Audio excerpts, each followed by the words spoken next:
Bienvenue au www.congoconnexiontv.com. Un site nouveau dans un nouveau monde. Contactez-nous au 438-877-4064. Facebook, Congo Connexion TV. Merci d'avoir choisi congoconnexiontv.com. Vous avez droit de savoir. En septembre dernier, la République démocratique du Congo a assisté à un événement présenté un peu banal pour certains, c'est-à-dire l'installation du bourgmestre de la commune des Minembwe. Sauf que personne ne s'attendait à ce que cette affaire devienne une affaire d'État. Quelques jours après, soit le 2 octobre dernier, un député national, Moïndo Nzangi, déposait une interpellation. Le 16 octobre, juste après le 16 octobre, le ministre d'État en charge de la décentralisation et réforme institutionnelle était notifié par le bureau de l'Assemblée nationale. Et 3 jours après, soit le 19 octobre, Azarias Rouberois se présentait devant les députés nationaux pour sa première réplique, et la seconde réplique a eu lieu le 27 octobre dernier avec une conclusion de l'auteur de l'interpellation, Moïndo Nzangi. Madame, Messieurs, merci de nous retrouver. Nous parlons de Minembwe. Nous parlons de tout ce qui se passe autour de cette commune, petite mais aux enjeux énormes, selon certains. Pour ce faire, nous avons le plaisir de recevoir pour vous quelqu'un qu'on a perdu de vue, ça fait un bon bout de temps, mais qui a refait surface. Madame, Messieurs, recevez avec nous le député national, Moïse Nyarugabo. Bonsoir et bienvenue. Bonsoir, merci. Je ne serai pas seule sur ce plateau pour aborder cette question présentée de sensible par certains. Je serai accompagné de mes confrères, ici avec Eric Kiziani d'Antenne A, bonsoir. Bonsoir. Et également Eric Chikuma de Zomeko. Bonsoir, Élisée. Alors, déjà je disais, ça fait longtemps qu'on ne vous a pas vu. Vous ne m'avez pas cherché. Pourtant, je pensais qu'avec 1m87, je ne pouvais pas disparaître. Je suis visible, je suis là. Certains étaient plus habitués à ce Moïse Nyarugabo sénateur, pas député. Les choses changent, les choses évoluent. Aujourd'hui, député, oui, bien sûr, moi-même un peu dépaysé dans une chambre basse, après 12 ans à la chambre haute, mais on s'habitue. On s'habitue, mais on a du mal à s'adapter. Ça va aller, j'espère. Alors, député national, comme beaucoup de Congolais d'ailleurs, beaucoup plus en tant que député national, vous étiez là lors de la première réplique du ministre d'État en charge de la décentralisation sur l'affaire Minembwe. Vous étiez là lors de la seconde réplique. Déjà, commencez par me dire, c'est quoi le problème Minembwe? Je vous donne 5 minutes pour nous expliquer en long et à large, c'est quoi Minembwe, c'est quoi le problème? 5 minutes, ce n'est pas très juste parce qu'on vient de parler de Minembwe pendant 30 jours. L'installation a eu lieu le 28 septembre. Aujourd'hui, nous sommes le 28 octobre. On ne parle que de Minembwe et d'Azarias de temps en temps de moi, plus qu'on a parlé de coronavirus, plus qu'on a parlé de tous les autres événements. Donc 5 minutes, c'est peu, mais je vais y aller. Il y a quelques années, le gouvernement de la République décide d'appliquer une politique de décentralisation et de découpage. L'initiative est prise par le gouvernement central. Les assemblées provinciales se mettent au travail. Ils envoient les avis au gouvernement et le gouvernement organise et décide de signer un décret. C'est le décret numéro 13, bar 20 jusqu'à bar 30. 11 décrets qui créent les nouvelles entités. Donc je commence par là, parce que le travail qui s'est passé avant, c'est un travail qui était un peu dans le secret. C'est à la sortie du décret que tout le monde sait qu'il y a de nouvelles entités. Alors, le 13 juin 2013, il est signé 11 décrets par le Premier ministre Matata, et les 11 décrets créent 77 nouvelles villes, 239 communes urbaines et, si je ne m'abuse, 268 autres communes qu'on appelle dans le langage courant communes rurales, parce qu'elles ne sont pas urbaines, mais c'est des communes seulement, parce que communes rurales, ça n'existe pas dans la loi. Mais c'est dans le langage parlé courant qu'on appelle communes rurales pour les distinguer des subdivisions des villes, donc les autres agglomérations. Donc au total, 584 nouvelles entités, dont Minembwe. Mais seul Minembwe pose problème. sur 584 nouvelles entités, une seule commune pose problème. C'est le premier problème. Alors, le décret qui avait été signé par Matata, contresigné par le vice-premier ministre de l'Intérieur, Mouyej. En 2015, le gouvernement estime qu'il n'a pas beaucoup de moyens pour installer toutes ces entités, les infrastructures et tout, mais qu'il y avait aussi des problèmes de limites. Il décide de surseoir. Il y a un autre décret signé par Matata, toujours, mais cette fois-ci, je crois que c'était contresigné par le vice-premier ministre de l'Intérieur, Bochab. J'ai tous ces décrets. On sursoit. Et contresigné par le ministre d'État et ministre de la décentralisation, Bana Mouhere. Et en 2017, le gouvernement s'est réuni et il se dit, avant on a suspendu parce qu'on n'avait pas encore créé de nouvelles provinces. Maintenant on a découpé les provinces. Les nouvelles provinces doivent avoir des contenus. Il faut des nouvelles villes, de nouvelles entités dans ces nouvelles provinces. Il faut revoir la décision. Il charge le ministre de l'Intérieur, le vice-premier ministre de l'Intérieur, Ramazani Shadari à l'époque, avec le ministre de la décentralisation, d'étudier les dossiers. Il le présente au gouvernement. Le gouvernement décide de lever la surséance. Et en 2018, au mois de mai, je crois le 20 si je ne m'abuse, le premier ministre Tchibala signe un décret portant la levée de la surséance et il est contresigné par le vice-premier ministre de l'Intérieur et cette fois c'est Henri Mova et contresigné aussi par le ministre de la décentralisation Azarias Rouberois. C'est d'ailleurs un des rares documents qui porte sa signature. Je crois que dans toute la saga, dans toute cette affaire, il y a probablement 2 documents qui portent sa signature. Sur toute la liste d'au moins 10 actes posés par les animateurs des institutions. Et après qu'on ait levé la surséance, au gouvernement, on charge le ministre de l'Intérieur, le vice-premier ministre, le ministre de l'Intérieur et le ministre de la Centralisation de choisir les entités pilotes par lesquelles commencer parce qu'on devait le faire progressivement. C'est une décision du gouvernement. Il y a eu quelques entités dans d'autres provinces. Mais je parle du Sud Kivu qui nous intéresse parce que vous m'avez donné que 5 minutes. On choisit 4 villes et une commune. 3 villes et une commune. Et les 3 villes, c'est Baraka en territoire de Fizi, c'est Uvira en territoire d'Uvira, c'est Kamituga en territoire de Mwenga et c'est la commune de Minembwe. La base est consultée, les notables aussi, les noms sont donnés, les animateurs sont nommés. Les maires et les maires adjoints sont nommés par le président de la République, Joseph Kabila Kabange. Les ordonnances, je les ai. Et le bourgmestre et son adjoint, bourgmestre qui est Munyamulenge et adjoint qui est Mubembe, donc la communauté voisine. Leur nomination est signée par le ministre de l'Intérieur, vice-premier ministre, ministre de l'Intérieur, Mova Sakani. Et les nominations sont transmises en province par le secrétaire général du ministère de l'Intérieur, un certain, je crois que c'est Ramazani, Shabani Tabou Bin Ramazani. Et le gouverneur de province, à l'époque Nyamugabo et son adjoint Hilaire Kassoussa, notifient les personnes nommées, leur notifient leur nomination. Et pour le bourgmestre de Minembwe, il est notifié le 20, je suis à la fin, il est notifié le 20 février 2019 et c'est signé par Hilaire Kassoussa Kikobia, qui siège avec nous à l'Assemblée nationale, qui en ce moment-là était vice-gouverneur.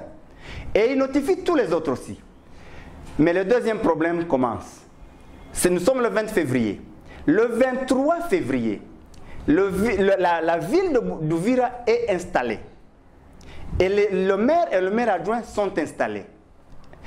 Le 25 février, la ville de Baraka est installée. Le maire et le maire adjoint de Baraka sont installés. Autour de la même date, le maire et le maire adjoint et la ville de Kamituga sont installés.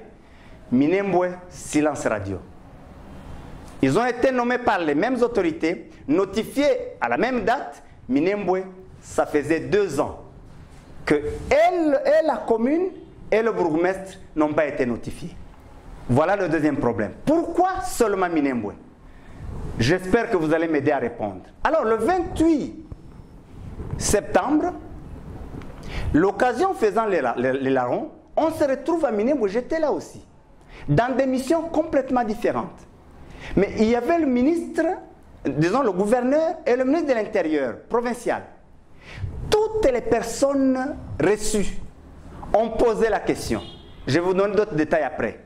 En disant, pourquoi vous avez installé partout ailleurs et non ici? Et la réponse était de dire, on a le son, le gouverneur dit, toutes les fois que je viens ici, vous me posez le même problème, cette fois-ci ce sera réglé, je suis venu avec le ministre de l'Intérieur, il va le faire. Et le ministre de l'Intérieur, publiquement, devant une population par plusieurs centaines, si pas milliers, il installe le bourgmestre. Ce qui est d'ailleurs une formalité administrative, une pratique, ce qui n'est même pas dans la loi. Et on était loin de s'imaginer que cela va créer une tempête dans un verre d'eau. Voilà, les 5 minutes, on va quand même revenir sur certaines choses que vous avez dites, ou vous venez de dire, mais que vous présentez comme de contre-vérité, notamment par celui qui a été l'auteur de l'interpellation du ministre d'État en charge de la décentralisation, Azarias Robérois. Là, je parlais de Moïse Nguima. Première question en rapport avec ça. Pourquoi Minembwe? Pourquoi vous ne dites pas aux gens que Minembwe ne remplissait pas les critères d'une commune pour être installée? Au-delà du fait qu'il y ait eu une insertion frauduleuse, comme lui-même l'a dit, de Minembwe dans le dossier. 2 choses, ou 3. La première. Lorsque l'Assemblée provinciale siège, il n'y a aucun Munyamulenge qui siège dans cette Assemblée. La décision de l'Assemblée n'a été communiquée ni à Azarias Robérois, ni à moi, ni à aucun autre membre de la communauté Banyamulenge. Donc, nous, les documents de l'Assemblée, le fameux avis, nous ne l'avons vu que dans les réseaux sociaux pendant cette période. Pourquoi c'est à nous qu'on pose cette question? Non, on ne pose pas à vous, on pose au ministre de la décentralisation. Non, justement, très bien, j'en viens. La deuxième réponse, le deuxième élément de réponse. Azarias Robérois a quitté le gouvernement le 6 décembre 2006, le jour où le président Kabila a prêté serment pour son premier mandat électif. C'est le jour où sa fonction de vice-président de la République a pris fin. Il a repris fonction au gouvernement le 19 décembre 2016, 10 ans et 13 jours, très exactement. Pourquoi on doit lui poser la question? Au nom de la continuité. Non, justement, ce n'est pas au nom de la continuité. Le Conseil d'État vient de dire que les questions des entités décentralisées, c'est le ministre de l'Intérieur qui doit s'en occuper, n'est-ce pas? Tout le monde connaît cet arrêt, cet avis du Conseil d'État. Je ne partage pas ça. Mais pourquoi on n'a pas invité le ministre de l'Intérieur pour expliquer? C'est ça la continuité de l'État. C'est pas lui qui a installé le bourgmestre. Justement parce qu'Azarias ne l'a pas fait. Il était présent quand même. Mais être présent, très bien, être présent. Le ministre de la Défense était le chef de la délégation. Et c'est ce qui est bizarre. Qui est chef de délégation d'un ministre d'État. Non, écoutez ceci. Il y a une réunion du gouvernement présidée par le président Tshisekedi. Le ministre de la Défense a une mission. Au cours de la mission, lui-même présente sa mission. Mais il dit, pour l'étape de Minembwe, j'ai besoin de me faire accompagner de mon collègue, le ministre d'État de la décentralisation. Le gouvernement acquiesce. Le Premier ministre signe un ordre de mission. Je vais vous donner la copie. Où il est écrit « Accompagner le ministre de la Défense dans sa mission de caravane de la paix ». Où est l'entorse? C'est écrit. Alors, donc je voulais terminer cette question en disant ce qui s'est passé de 2006 à 2016, pourquoi imputer cette fraude, si fraude il y a eu, à Azarias Robérois? Mais deuxième chose, pour vous montrer que ce n'est pas ça le problème, peut-être qu'on va y revenir. Madame, il y a plusieurs localités qui sont dans ces fameux avis de l'Assemblée provinciale qui ne sont pas dans le décret. Plusieurs plusieurs communes proposées par l'Assemblée provinciale de Chabunda qui ne sont pas dans le décret. Plusieurs Kacha, c'est à Bukavu. Panzi, c'est à Bukavu. C'est dans la vie, mais ce n'est pas dans le décret. Deuxième élément plus grave, il y a d'autres localités au sud Kivu qui ne sont pas dans ce fameux avis qui circule dans les réseaux sociaux. Je ne sais même pas s'il est vrai, mais qui sont dans le décret. Kiliba, chez les Bitakwira. Pourquoi on n'en parlait pas? Pourquoi on n'en parlait pas? S'il vous plaît, merci aussi à mon frère Éric Tchekouma, toujours le même prénom. Monsieur Nyarugabo, vous avez siégé au Sénat comme représentant d'une province, mais avec une envergure nationale, un mandat national. Pendant 12 ans, ce n'est pas rien. Vous avez été élu à Kinshasa, c'est-à-dire que vous avez une perception large des différentes préoccupations au niveau national. Et cette fois-là, vous siégez au niveau de la chambre basse, mais cette fois-là comme étant élu d'Uvira. Alors, on sait que l'ex-vice-président de la République, aujourd'hui ministre d'État en charge de la décentralisation, est fiché comme étant quelqu'un de légaliste, rigoureux dans sa manière de fonctionner. Mais que répondez-vous à ceux qui pensent que vous n'avez pas pu avoir l'aval de l'Assemblée provinciale? Pourquoi? Parce que nous parlons de la décentralisation. Il y a au niveau national, central, les provinces et puis les ETB. Je viens de vous le dire, mais je vais encore donner un élément. Justement, quelle est la communauté qui est allée chercher l'aval? Ce n'est pas nous qui devons chercher l'aval. Ce n'est pas notre problème. Je vais vous dire, non justement, parce que justement, aujourd'hui, quand vous parlez d'Azarias, ce n'est pas parce qu'il est ministre de la décentralisation, parce qu'à l'époque, le tout premier ministre de la décentralisation, c'est Moussa Nyamwisi, c'est le frère de Nzangi. Pourquoi on ne lui pose pas la question? Le deuxième, c'est Banamouhere Salomon. Il est aussi frère de Nzangi. Ce sont des bananes de Beni Butembo. S'il y a eu fraude, parce que la fraude c'est une infraction, elle est individuelle. Voilà les deux qu'il faut poursuivre. Voilà les deux à qui il faut poser la question. Pas Azarias Ruberwa. Ruberwa ne répond que comme actuel ministre de la décentralisation. C'est pourquoi il reste dans les normes, dans la loi, dans les règles. Mais lorsque maintenant on l'attaque comme individu, voilà les personnes qui étaient là en ce moment-là. Mais deuxième élément, lorsque on dit qu'on n'a pas obtenu le quitus de l'Assemblée, un autre élément que je vais vous donner, dans les dossiers, j'ai un document de 3 députés Babembe, ceux qui sont très farouches aujourd'hui, 3 députés Babembe, donc de Fizi, parce que Minembwe se trouve dans le territoire de Fizi. Ces 3 députés ont donné un avis favorable. Ils ont donné la liste des agglomérations qui remplissent les conditions d'être des communes. Ils ont signé. Minembwe est là. Je vais vous donner la copie. C'est même un document manuscrit. Donc ce n'est pas trafiqué. Alors, si l'Assemblée provinciale a décidé de ne pas en faire une commune, je ne crois pas que c'est parce que ça ne remplissait pas les conditions. Parce que justement, si c'était un problème de population, on peut vous prouver qu'à cette époque-là, il y avait une population au-delà de 20 000. Alors, s'ils ont d'autres raisons, comme ce qu'ils présentent aujourd'hui, est-ce qu'aujourd'hui vous pensez que cet acharnement, c'est vraiment à cause de... Parce que Minembwe ne remplit pas les conditions. Quand les gens marchent à Butembo, à Kinshasa et ailleurs pour Minembwe, vous pensez que c'est parce qu'ils sont conscients qu'on n'a pas rempli les conditions? Répondez-moi, est-ce que c'est vraiment ça? C'est nous qui posons les questions. Hein. Alors, monsieur le député national, nous voulons savoir également. Le chef de l'État tout récemment a été à Goma, chef-lieu de la province du Nord Kivu. Il a pris une décision disant qu'on devra mettre en place une commission spéciale qui devra s'attarder sur cette question. Quel est votre avis à ce sujet? Bon, je ne suis pas censé commenter la décision du chef de l'État. Avant la commission, avant de créer... Il a fait mention que ça va prendre beaucoup de gens. Hein, avant de décider de créer la commission, il a dit, il y a une phrase qui précède, il dit j'annule ce qui s'est passé. La question que je me pose, qu'est-ce qu'il a annulé? Est-ce qu'il a annulé le décret? Dans quel cas, la ville de Baraka, la ville de Vira, la ville de Kamituga doivent arrêter de fonctionner?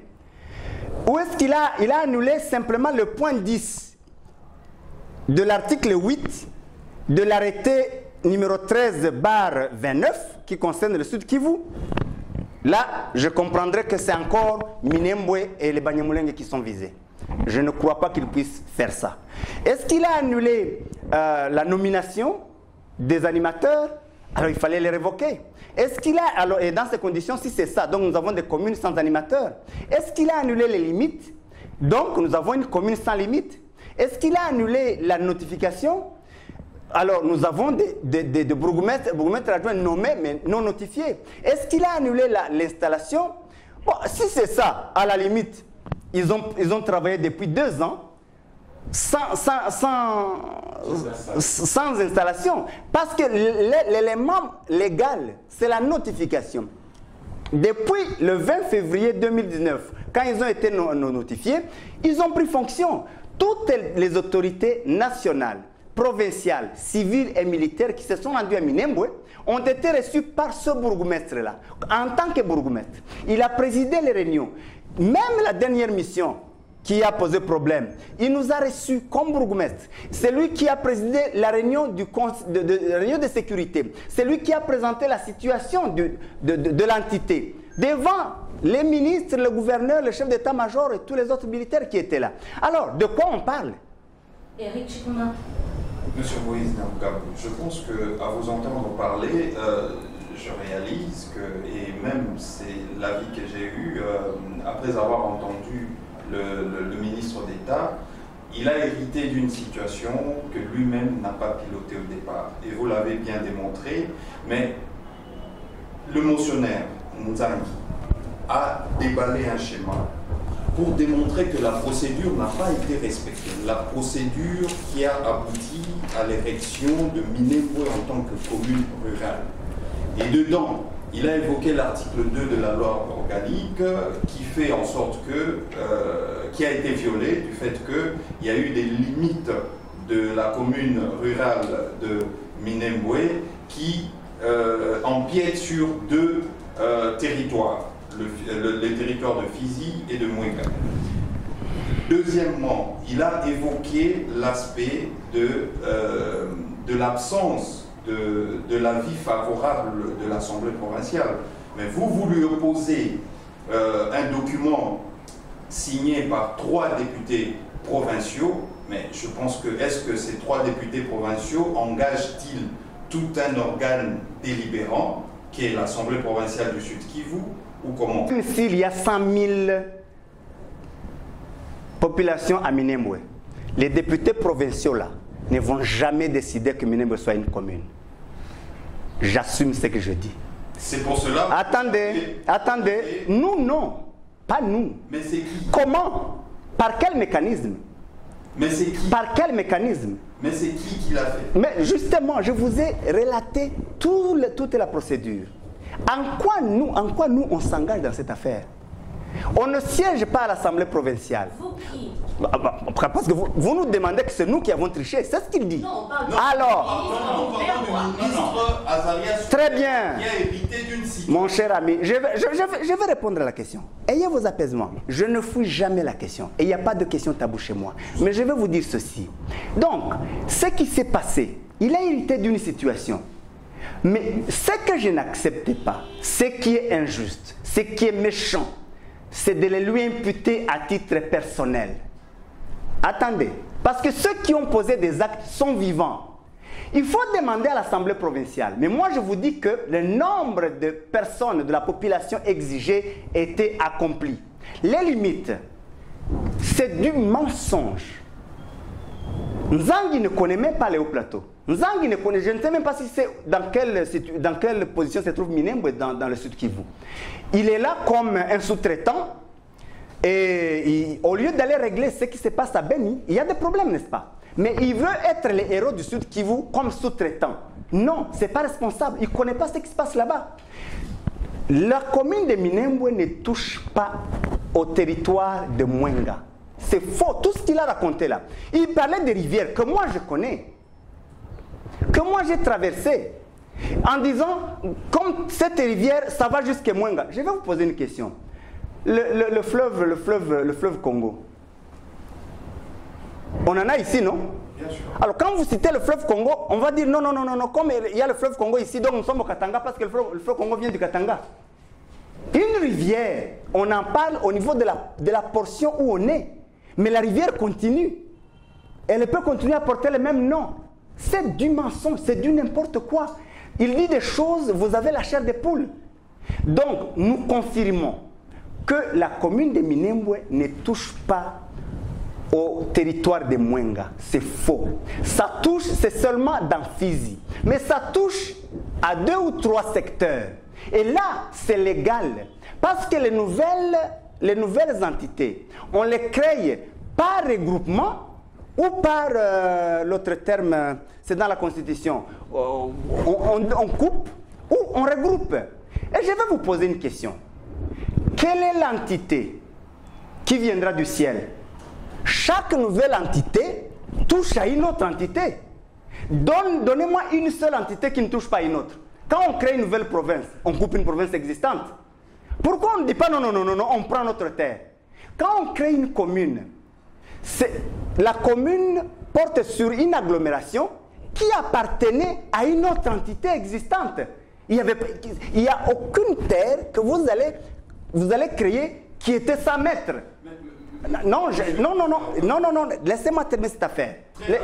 Oui, je vais terminer cette affaire. Donc, on ne peut pas avoir... Quand on a créé la ville de Baraka, ça appartenait à une entité donnée. Quand on a créé telle commune, est-ce que vous savez que dans la plaine de la Ruzizi, la commune de Sangue coupe une chefferie en 2, la chefferie de la plaine de la Ruzizi? On n'en fait pas un problème. Et donc les limites, tous qui disent que la commune de Minembwe va jusqu'à 170 km à Bilalombi dans leur village, alors que ça se limite à la rivière Minembwe qui est en dessous de la colline où est bâtie la commune, c'est honteux.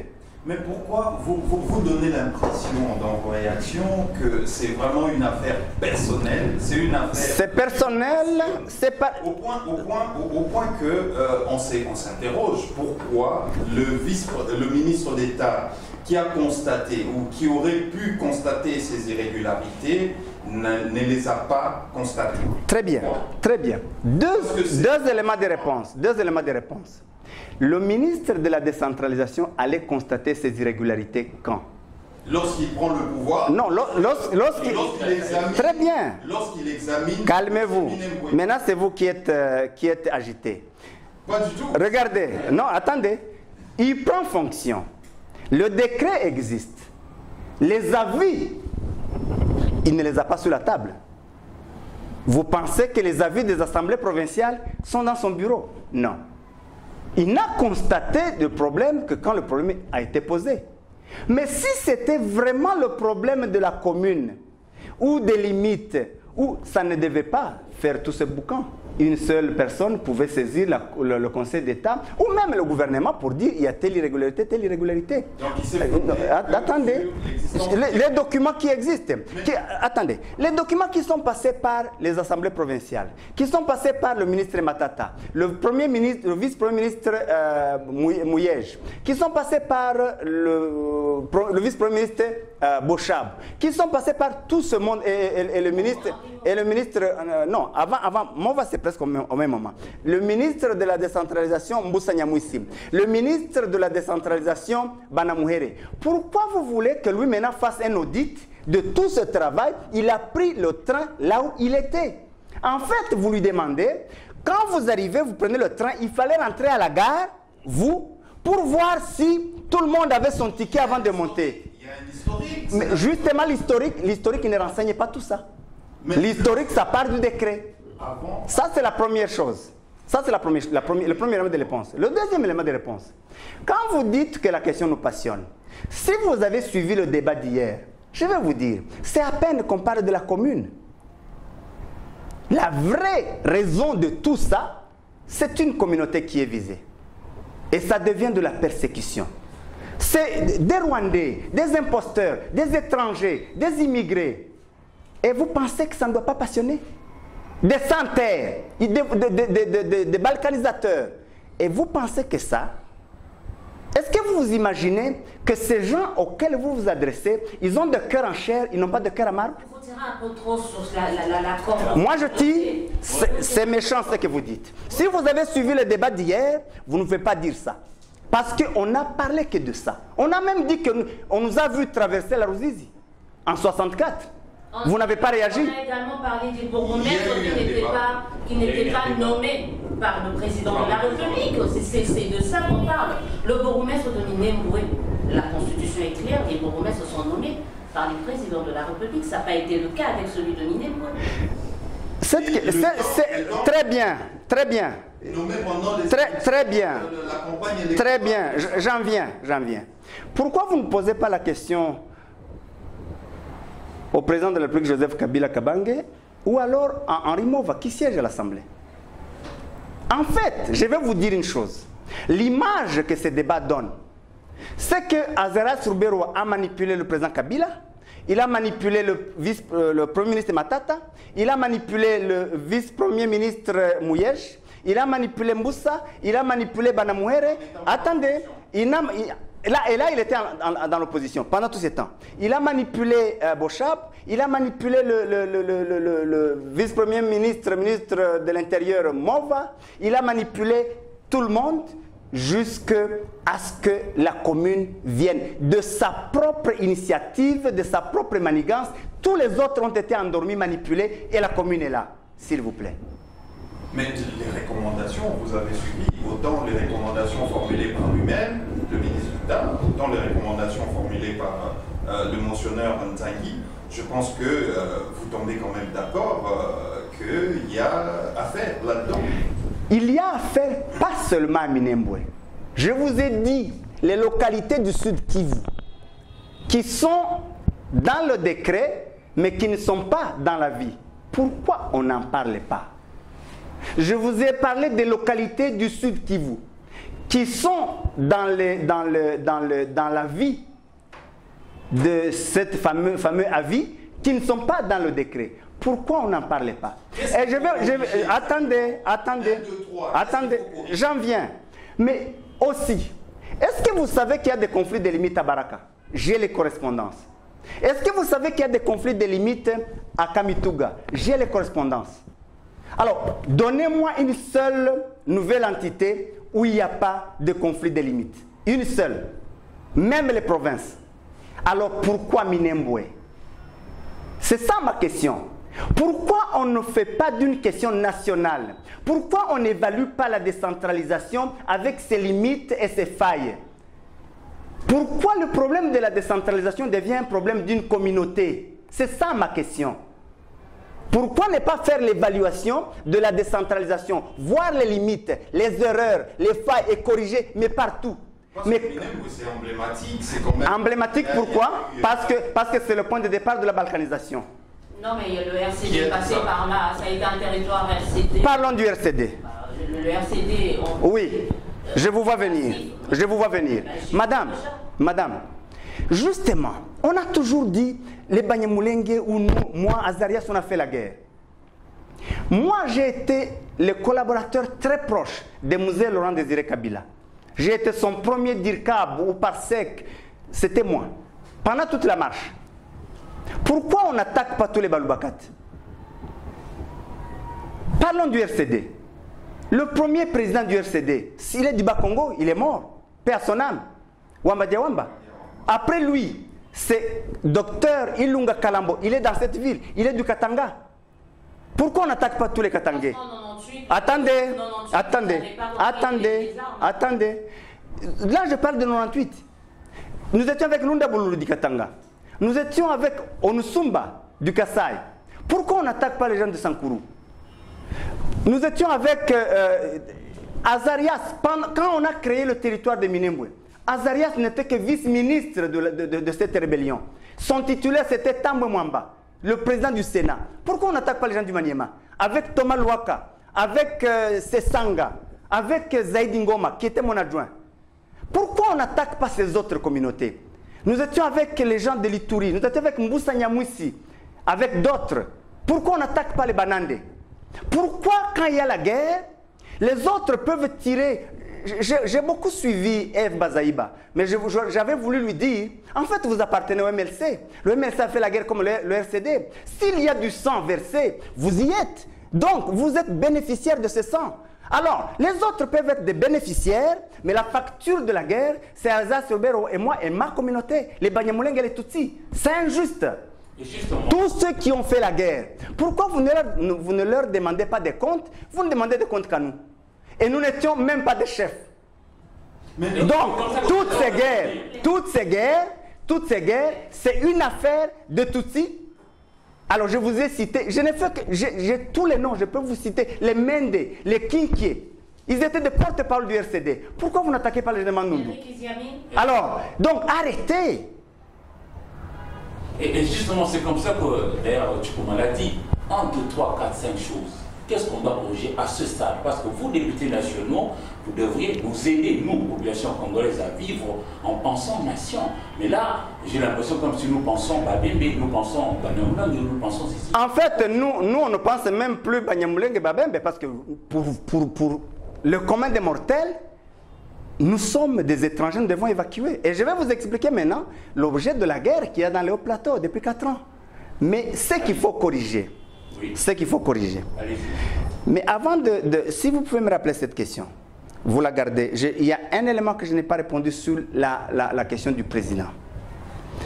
Je vous ai dit, je ne comprends pas l'objet de sa décision. Et je vous ai dit que envoyer une commission, rien de mal. C'est tout à fait normal. Mais j'aurais voulu qu'avant d'annuler, il envoie la commission. Parce que c'est la commission qui devait lui dire s'il faut annuler ou pas, et qu'est-ce qu'il faut annuler et qu'est-ce qu'il ne faut pas annuler. C'est mon point de vue. C'est mon point de vue. Ah oui, oui, oui. En fait, je comprends. Il faut calmer les autres et sacrifier d'autres. Il a calmé ceux qu'il devait calmer, et d'autres, il faut les sacrifier. Il faut même les jeter en pâture. Non. Revenez sur la question. Alors, je reviens à sa question. Là, je crois que c'est un élément que je devais donner. La commission devait précéder la décision. Et la commission pouvait déjà calmer les gens. Vous voyez, des députés provinciaux quittent Bukavu. Il y a des situations inimaginables au sud Kivu. Des routes cassées, des ponts cassés, des pluies qui ont détruit des moitiés des villes, à Uvira et ailleurs. Et ils viennent voir le chef de l'État, ils ne lui posent qu'un problème Minembwe. Est-ce que vous trouvez normal? Et lui n'a répondu que sur Minembwe. Et c'est normal, parce que c'est le problème qu'ils ont posé. Donc, votre question, les choses à corriger, si j'ai bonne mémoire. Oui. Les choses à corriger, la première chose, c'est d'arrêter de stigmatiser, d'arrêter de personnaliser, d'arrêter d'être sélectif. Et d'arrêter de se victimiser. C'est méchant ce que vous dites. Moi, à votre place, je n'allais pas dire ça. En fait, quand vous dites que nous nous victimisons, vous voulez nous demander, on vous poignarde, mais ne criez même pas la douleur. C'est ce que ça veut dire. Parce que d'autres se sentent aussi agressés. Vous pouvez agressés par quoi? Agressés par quoi? Une communauté s'acharnerait sur la seule communauté Banyamulenge pour quelle finalité? C'est ce qu'il faut plutôt comprendre. Parce que là, vous concluez, vous n'avez même pas fait de recherche. En fait, vous nous demandez qu'on nous poignarde, mais qu'on ne crie même pas la douleur. C'est ce que ça veut dire. Alors, si on ne doit pas se victimiser, qu'on fasse quoi? Qu'on fasse la guerre? On veut justement comprendre comment nous sommes à Minembwe, il y a plus de 5 communautés. Pourquoi il n'y a pas de problème avec les autres communautés, mais il n'y a que votre communauté? Est-ce que vous pouvez permettre qu'on y revienne à la fin?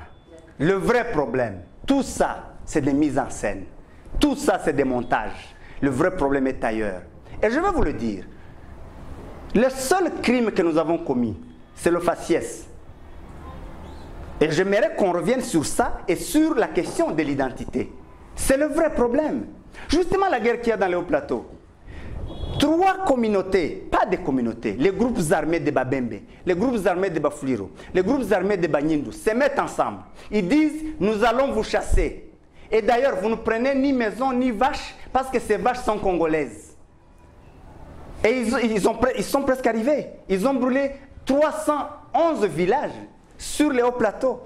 Il n'en reste que quelques-uns où les gens sont pratiquement encerclés. Un peu comme des camps de concentration du temps du Moyen-Âge pour que ceux qui ne meurent pas de balles meurent de famine ou de maladie. Alors, c'est en ce moment-là que les Banyamulenge, les enseignants, les élèves, les citoyens, ils ont dit, nous allons nous défendre. Ils ont créé ce qu'ils appellent Twirguaneo pour dire, défendons-nous. Parce qu'on est abandonnés. C'est ça ce qui se passe dans le plateau depuis 4 ans. Nous avons crié, nous avons écrit, nous avons parlé à tout le monde, du chef de l'État jusqu'au commandant des opérations à Minembwe. Nous les avons vus pour dire, essayez d'arrêter cette histoire, imposez la paix. Mais bon, je ne vais pas y revenir. Je ne vais pas y revenir. Donc, arrêtez de stigmatiser. Et évaluer le processus de la décentralisation dans sa globalité. Et je note qu'il n'y a aucune entité qui ne posera pas problème. En fait, ce qu'on vient de faire avec Minembwe, c'est une bombe qu'on vient de poser. Et vous allez voir, toutes les communautés vont se lever pour dire, bon, on nous a pris nos terres. Encore que, parlant de ça, une entité décentralisée, ça prend la terre à qui et ça donne la terre à qui. Ce n'est pas une entité traditionnelle, ce n'est pas une chefferie. Une entité décentralisée, ça donne la terre à qui? C'est là que je voulais vous poser la question. Ça donne la terre à qui? Parce que c'est une entité pour administrer toute la population du coin. À Minembwe, on ne célèbre pas de mariage, on n'enregistre pas les naissances. Pour arriver même au siège du secteur de Lulenge, là où se trouve le siège de la commune, il faut aller à 160 km à Kilembwe. Pour arriver au territoire à Fizi, il faut 120 km, il n'y a même pas de route à pied. Pour arriver à Ouvira, c'est encore plus loin. Donc quand on crée une entité administrative, on commet le plus grand péché pour permettre aux gens de vivre normalement, de célébrer les mariages, d'enregistrer les enfants. Et des solutions après la stigmatisation, l'évaluation complète. L'évaluation. Après l'évaluation, il y a même une commission qui a été créée pour dire toutes les fois qu'il va y avoir des problèmes de limites, cette commission va être saisie et va examiner. Donc, quand on fait l'évaluation globale de la décentralisation, mais on va aussi faire l'évaluation particulière au sujet des nouvelles entités et surtout des entités qui posent problème, et on peut trouver des solutions. Si c'est un problème de limite, c'est un problème qu'on peut régler. Éric Djegouma. Oui, je pense que la question que je voulais vous poser tout à l'heure, juste pour vous relancer, c'était si aujourd'hui on annulait la décision de faire de Minembwe une commune rurale, ça impacte en quoi aujourd'hui les communautés locales? Je viens de vous le dire. Ça veut dire que, on décide qu'on ne va jamais célébrer un mariage, qu'on ne va jamais enregistrer un enfant, qu'on ne va jamais impulser le développement. Pourquoi? Attendez, pourquoi on crée des entités? C'est pour impulser le développement à la base. En fait, on aura décidé que ces populations-là n'ont pas ce droit-là. Vous avez une part de responsabilité en tant que leader communautaire. En quoi faisant? En ce sens que vous n'avez pas suffisamment porté le problème sur la place publique, parce que vous dites que ça remonte de 4 ans, qu'il y a des problèmes entre communautés, Babembe, Bafuliro... il faut faire la part des choses. Mais pourquoi? Il faut faire la part des choses. D'abord, le problème qui fait 4 ans, la guerre qui vient de faire 4 ans, attendez, n'a rien à voir avec la commune. Parce que justement, il y en a qui font la confusion, ils disent non, cette guerre-là, c'est parce qu'on veut prendre nos terres. Non, la guerre a commencé en mars 2017, alors que la commune n'a ressurgi qu'en 2018. En plus, la guerre a commencé dans le groupement de Bijombo en territoire d'Ouvira, qui n'a rien à voir avec la commune de Minembwe, donc ni le territoire de Fizi. Mais cette guerre qui a commencé, je vous ai expliqué comment ça a commencé, je peux vous rassurer que j'ai fait des émissions, donc je vois que vous aussi vous ne suivez plus d'informations. J'ai fait des émissions télévisées, je parlais de ça, j'ai même attaqué sérieusement le comportement. Attendez. Non. On revient 4 ans après. Oui, tout à fait. une bonne place pour revendiquer. Non. En ce moment-là, on a saisi tout le monde. On a écrit même au président actuel. Nous l'avons rencontré 3 fois. En tant que communauté, pour crier la douleur. Nous lui avons écrit, nous avons fait des classes, nous avons vu tout le monde, le président de la République, le ministre de la Défense, le ministre de l'Intérieur, le chef d'état-major et le commandant région, le commandant zone, nous les avons vus. Qu'est-ce que vous voulez qu'on fasse? Il faudra éviter. Alors, comme vous aviez dit tout à l'heure, il faudrait éviter que le dérapage crée de problèmes. Le dérapage c'est important que vous pouvez lancer aujourd'hui à l'occasion de cette émission, puisque nous tendons vers... On va clôturer peut-être avec cette question, mais il nous reste 10 minutes. On va clôturer. Moi, je voulais savoir, parce que vous êtes revenu à chaque fois, le problème c'est notre faciès, ce sont de mots durs. Si on parlerait, s'il était question que de faciès, je crois qu'on en qualifierait aussi de Banyamulenge. De toute façon, le jour où on nous fera du mal, on ne va pas vous laisser. Donc, mais c'est quand même assez dur, parce que nous sommes dans un pays où on parle très peu des communautés, on parle plus d'ethnie, on parle plus des chefferies, mais vous avez la particularité d'avoir ramené sur la scène médiatique le terme communauté qui avant n'existait pas aussi. Ça n'existait pas où? La communauté Banyamulenge, on entend parler, mais on ne parlera pas. Ok. Si Banyamulenge, vous ne connaissez pas. D'ailleurs, quand je parle de faciès, il n'y a pas de faciès Banyamulenge. Mais au moins, vous savez que les Tutsis existent. N'est-ce pas? Ou ça n'existait pas dans le langage ou dans les dictionnaires congolais. Vous ne pensez pas que nous sommes sur un terrain glissant? Ce n'est pas nous qui avons ouvert cette porte. La boîte à Pandore a été ouverte par quelqu'un. Ce n'est pas nous. Quand, justement, au palais du peuple, le sanctuaire de la démocratie, mais aussi, je ne veux pas dire symbole de l'unité, mais au niveau de la représentation nationale, quelqu'un se lève pour dire faites attention à ces gens. C'est eux qui vont balkaniser ce pays. Si vous leur donnez une commune, ça va être ils vont balkaniser le pays. Et ils sont venus en 60. La question de la nationalité. En fait, il y a des gens qui se sont érigés en juges.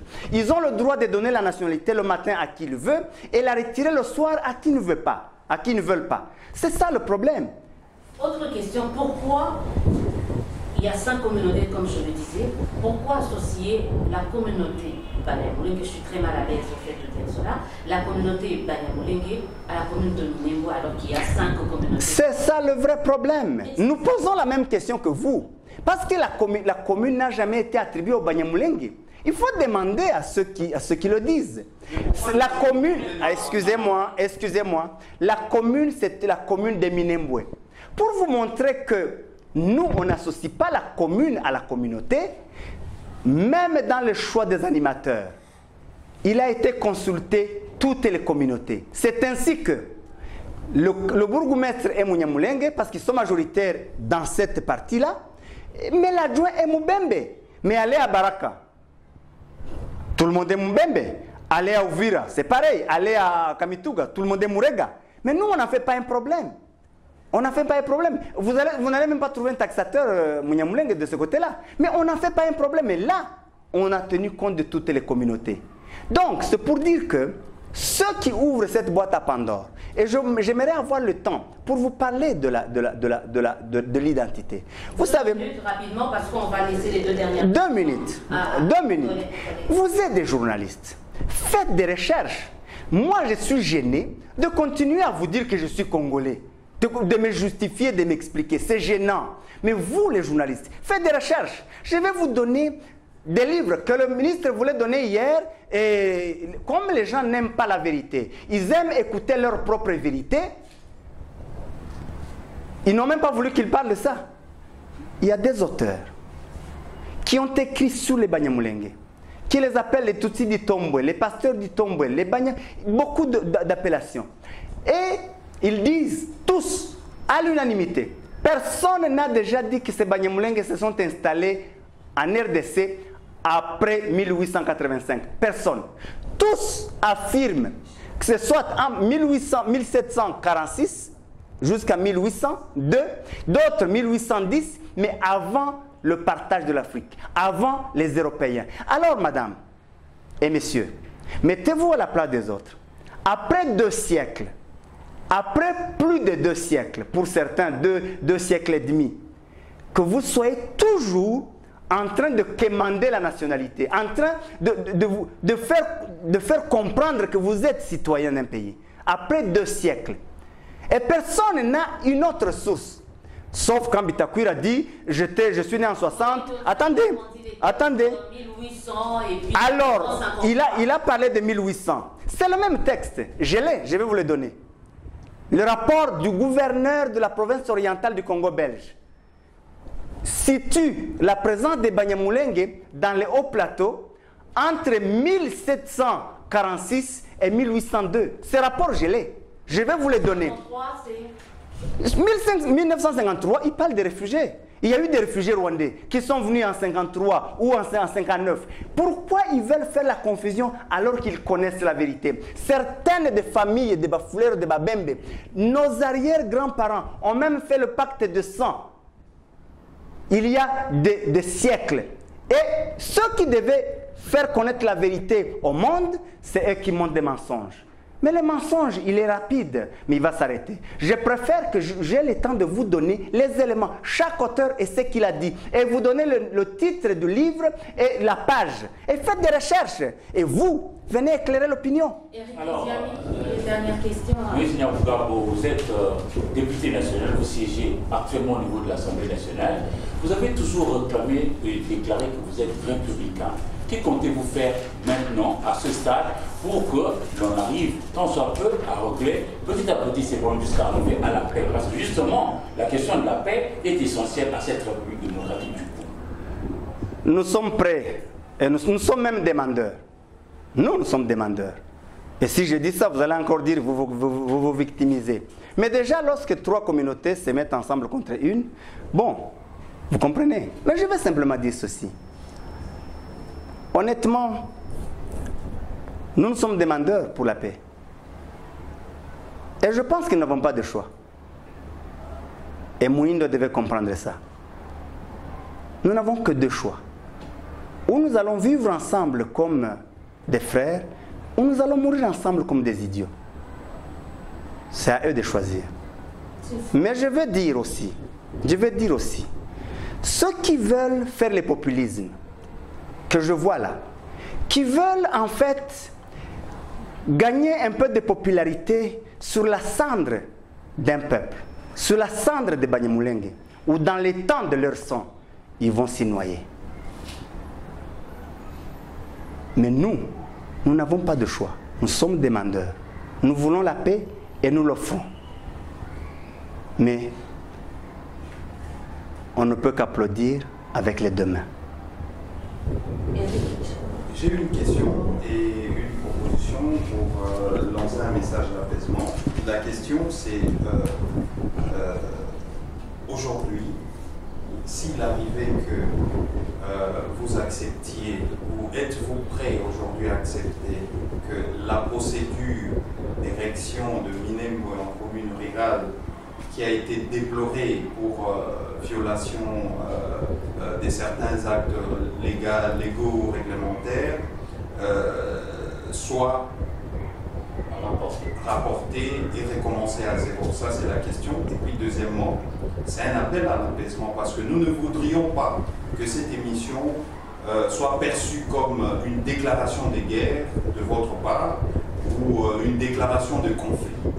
Nous souhaitons que vous puissiez lancer un message de paix, un message d'apaisement qui pourrait être perçu comme un engagement de votre part à ne pas brûler la maison. 2 choses. La première,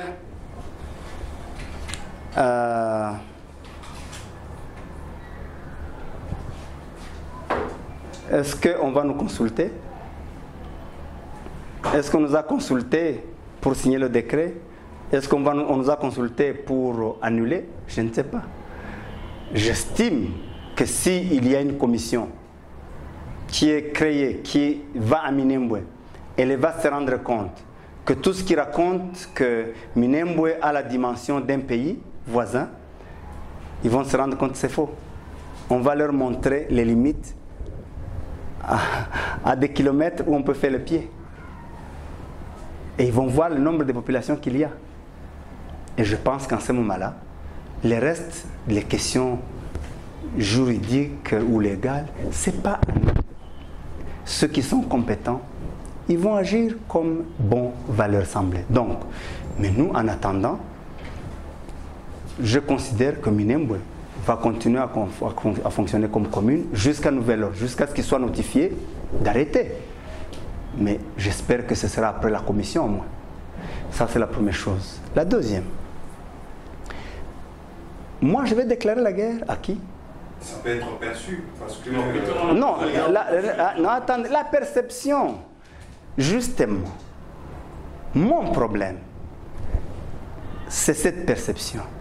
Et l'objet de cette émission, c'est de vous demander à vous les autres, quand les méchants s'élèvent et les bons se taisent, il y a un problème. Quand les méchants s'élèvent, ils veulent détruire les autres, mais ils vont se détruire aussi. Et les bons s'élèvent. Personne ne veut chercher à connaître la vérité, à comprendre la vérité. C'est là qu'il y a le problème. En fait, j'avais tweeté il y a quelques temps, je crois que vous vous rappelez, que ce qui m'effraie, ce ne sont pas les méchancetés des méchants, mais c'est le silence des bons. Et c'est ça mon message. Parce que quand les gens disent que Minembwe va être la source de balkanisation, chers amis, Minembwe n'est même pas à la frontière avec aucun pays voisin. Comment la balkanisation partira de Minembwe, disons, quand vous quittez le Burundi, pour aller à Minembwe, vous devez traverser le lac ou la rivière, arriver à Uvira, escalader les montagnes jusqu'à des centaines de kilomètres. Quand vous quittez le Rwanda, vous traversez la Ruzizi, un pont, jusqu'à Bukavu ou Kamanyola, un pont, et vous traversez la plaine Uvira. Tout ça, ce n'est pas un problème. Vous quittez la Tanzanie, il y a le lac Tanganyika. Comment? Alors, la question que je me pose, j'en viens. Mais pour qu'il y ait apaisement, il faut que la vérité soit connue. Si vraiment, en fait, ce qui est visé, ce n'est pas la commune. C'est faux. Parce que, qu'est-ce qui changerait si on doit balkaniser des Minembwe? Donc, on le ferait même quand Minembwe est village. Donc, le problème, ce n'est pas l'entité. Parce que ça ne change rien. Si c'est habité par la même population, donc la balkanisation peut se faire quand Minembwe est commune ou quand Minembwe est village. Donc le problème, justement, c'est pourquoi je vous dis, on vise une population et ça devient de la persécution. Trop, c'est trop. Et je n'ai pas le temps de vous donner les preuves. Mais j'en ai. Quand je vous montre comment, tous les documents qui ont été signés, tous les actes qui ont été posés, on ne voit personne d'autre. On vise une personne. Et à la fin, on tourne, même si ce n'est plus sa personne, c'est sa communauté. C'est méchant. Alors, moi, je pense que l'État doit prendre ses responsabilités, dans un premier temps. Le monde n'est pas gouverné des extrêmes. Quand on se tient aux extrêmes, la planche bascule. Toujours, les extrémistes ne conduisent qu'au basculement. Et l'État doit prendre ses responsabilités. Organiser la cité en tenant compte de tous, des uns et des autres, des forts et des faibles. Et nous, je vous ai dit, nous sommes demandeurs. Et pour la paix, et pour la cohabitation, et pour la convivialité. Nous sommes une minorité, nous ne pouvons même pas oser nous taper sur la poitrine. Déjà ça, c'est une garantie aux autres. Et je pense que les autres saisiront la main et nous allons marcher ensemble. Moïse Nyarugabo, merci d'avoir été de notre ce soir. On espère que dans les prochaines consultations, vous irez en tant que député national, des consultations annoncées par le chef député national ou en tant que communauté? Ni l'un ni l'autre. Mais si l'invitation venait, vous participerez? J'aviserai. Et vous présenterez ce dossier-là pour que ça puisse être présenté? Si c'est à l'ordre du jour. Mais je ne m'imagine pas que c'est un point à l'ordre du jour. Ce n'est pas d'un grand intérêt, j'imagine. Lors de sa prise de parole, pour sa dernière réplique, le ministre d'État en charge de la décentralisation proposait comme entre autres pistes de solutions, c'est de disposer des terres aux députés nationaux pour qu'ils y construisent des On ne l'a même maisons. On ne l'a même pas laissé. Pour consolider la cohésion nationale. On ne l'a même pas laissé terminer. L'idée, je lui ai posé la question. L'idée était de dire que tous ces députés nationaux qui ont peur que la balkanisation parte de Minembwe, qu'on fasse un lotissement, qu'ils construisent des maisons. Non seulement ça va consolider l'intégration, la cohabitation, mais ensemble on va surveiller cette balkanisation qui va aller au fin fond du pays, dans les montagnes, et là pour commencer, on va la surveiller ensemble. Et donc on va assurer la sécurité les uns des autres. En tout cas, merci d'avoir été de nôtres. Je crois que par cette émission, vous signez votre comeback dans les médias. Ça fait très longtemps qu'on vous a peu revu et j'espère que vous serez à nouveau très actif, régulier, comme on vous connaissait depuis des années. Merci à vous d'avoir répondu à notre invitation. Merci aux deux Eric qui m'ont accompagné, Eric Isiami Dantena et Eric Chikula de Zoomeco. Nous vous remercions. Écrivez-nous si vous avez des remarques, des suggestions. En attendant, nous vous souhaitons de passer un excellent programme dans vos chaînes respectives. Au revoir et à très bientôt. Vous avez droit de savoir. Bienvenue au www.congoconnexiontv.com. Un site nouveau dans un nouveau monde. Contactez-nous au 438 877 4064. Facebook Congo Connexion TV. Merci d'avoir choisi congoconnexiontv.com.